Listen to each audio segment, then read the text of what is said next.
आं लाजिलायलांबायबो आंखौ बुंनाय लोगो लोगो माने रंजाथारगोन बुजियाखै दिनै लाजिनाया बेनो आंहा बैसोआ फंबाय बुद्रुना लांबाय ना आलि खोनानै बेंजायो ना माजायो गाराङा बे रोखोमनि नंलिया मोजां मोजां मेथाइ खनग्रा ओंखारबाय आङो दा सोबखोन्दा खुसिया बादि जाबाय गोदै गैला थेवबो बेबायदि गाजा गोमजा जौ जौ थारा थारा मानसिफोर नुयोब्ला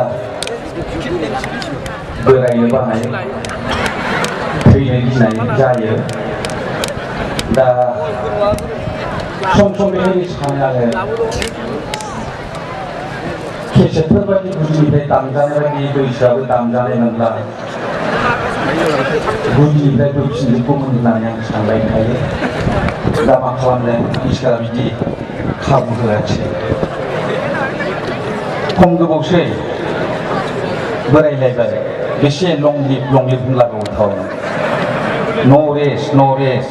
एखमबा मालाबा सोरखौबा मुर्दाबाद होनो एखमबा मालाबा जानलेंगे राजलेंगे होनो मालाबा दिबाय आसाम 50-50 होनो बे लं लिभजोंनो बोरायलांबाय आं ना जिनिसखौनो मोजां मोनखो ना माखो सासे लाबावगौमोन आङो गैया आंना जिनिसा मोजां नङा दा जाय हक आंनिबो आंगो रायजो राजाफोर जोङो आंनि मेथाइ खननायनि उनावनो जोंनि एनडिपिनि आफादगिरि गबिन्द बसुमतारीनिफ्राय आद्रि खालामथावै खौरांफोरखौ खोनानो मोनगोन आद्रि खालामथावै बोसोनफोरखौ मोनगोन बेनिखायनो अन्नानै रायजोफोर दान्दिसे थाथ'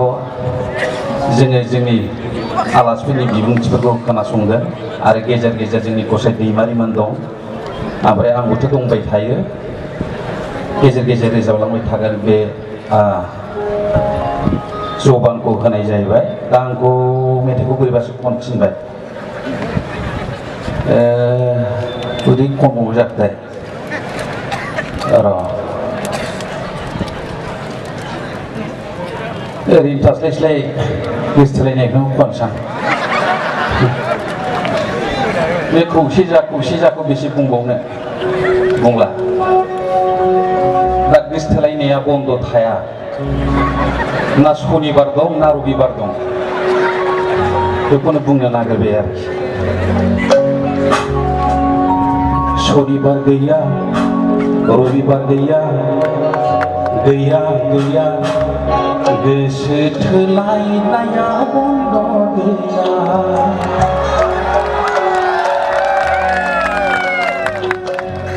सनिबार गैया रबिबार गैया गोसो थोलायनाया